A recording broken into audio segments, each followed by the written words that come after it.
Hello বন্ধুরা, আমার চুলটা দেখো কতটা ফুরফুরে হয়েছে। চুলের গ্রোথ আর খুশকিকে দূর করার জন্য আমি কি কি ব্যবহার করি সেটাই তোমাদের সাথে আজকে শেয়ার করব আমার এই ভিডিওতে। হ্যাঁ, দেখো আমার কেমন চুলটা, দেখো কেমন ফুরফুর হয়েছে। তাই একটা সসপ্যান বসিয়ে নিলাম। যেহেতু আমার চুলটা অনেকটাই বড়, সেই জন্য প্রায় আমি 2.5 কাপ জল নিয়েছি। হ্যাঁ, আর এই জলের মধ্যে আমি কি কি দিচ্ছি তোমরা দেখতে থাকো। আর তোমরা যদি এই জিনিসটা করো না, ভীষণ উপকার পাবে। এ দেখো মেথি আছে। হ্যাঁ, 1 চামচ মেথি নিয়েছি। যেহেতু আমার লম্বা চুল সেই জন্য 1 চামচ নেই, যাদের হাফ চুল তারা হাফ নেবে। এবার দিয়ে দিলাম 1 চামচ চা পাতা। এবার দিয়ে দিচ্ছি চাল, সেটাও 1 চামচ। এবার দিয়ে দেবো হচ্ছে লবঙ্গ। লবঙ্গটা যেহেতু আমার অনেকটা চুল সেই জন্য 12খানা লবঙ্গ নিয়েছি। তোমরা যেটা হাফ চুল সেটা তোমরা 6টা নিতে পারো বা 5টা নিতে পারো, অসুবিধা নেই। দেখো 2.5 কাপ জলকে শুকাতে শুকাতে কোথায় নিয়ে আসলাম, প্রায় 1.5 কাপ, 1.5 কাপেরও কম। হ্যাঁ, দেখো 1.5 কাপেরও কম নিয়ে এসেছিস। এবার এই জলটা সেঁকে নেব। সেঁকে নিলাম। নেওয়ার পরে জলটাকে আমাকে ঠান্ডা করতে হবে। এই যে সেঁকা হয়ে গেছে, এবার ঠান্ডা করতে হবে, কারণ এটা গরম জল তো মাথায় দেওয়া যাবে না, এটাকে একদম ঠান্ডা করে নিতে হবে। আর যেহেতু আমার দুটো লম্বা চুল, সেহেতু আমি 2টো শ্যাম্পু নিয়েছি।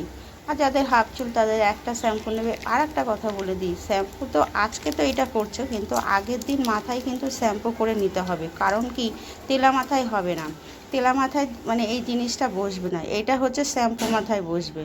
আচ্ছা, আমি একটা গামছা এখন গায়ে দিয়ে নিয়েছি, কারণ হচ্ছে আমি আগের ভিডিও তো দেখাইনি, আমার নাইটিটা একদম নষ্ট হয়ে গেছিলো, সেই জন্য গায়ে একটা গামছা দিয়ে নিলাম, নাহলে না নাইটিটা ছোপ ছোপ পড়ে যাবে। এই জন্যে এই দেখো আঙুলের ডগা দিয়ে কিভাবে মাথার এদিক ওদিক সব দিকে আঙুলের ডগা দিয়ে ঘষে নিতে হচ্ছে। পুরো চুলটাকে আমি মাখিয়ে নেব। মাখিয়ে নিয়ে কিছু না হলেও প্রায় 10 থেকে 20 মিনিট আমি রেখে দেব। দেখো এই দেখো ডগা থেকে আরম্ভ করে, গোড়া থেকে আরম্ভ করে ডগা পর্যন্ত সম্পূর্ণ পুরো জলটা সম্পূর্ণ দেওয়া হয়ে গেছে। এই যে একটুখানি বাকি ছিল সেটাও চাদিতে দিয়ে দিলাম। এবার আঙুলের ডগা দিয়ে ভালো করে ডলে অনেক যতক্ষণ পারা যায় ততক্ষণ ডলতে থাকবো, যাতে গোড়ার মধ্যে সবটুক চলে যেতে পারে। হ্যাঁ, দেখো কেমন করে আমি আঙুলের ডগা দিয়ে দেখো কেমন মাসাজ করে নিলাম। এবার চুলটাকে 2 ভাগ করে নেবো। কারণ কি বলো তো, এবার এক জায়গায় একটা টোপলা করে থাকলে না হবে না, দুদিকে 2টো ভাগ করে নিলাম। এই যে 2টো ভাগ হয়ে গেছে।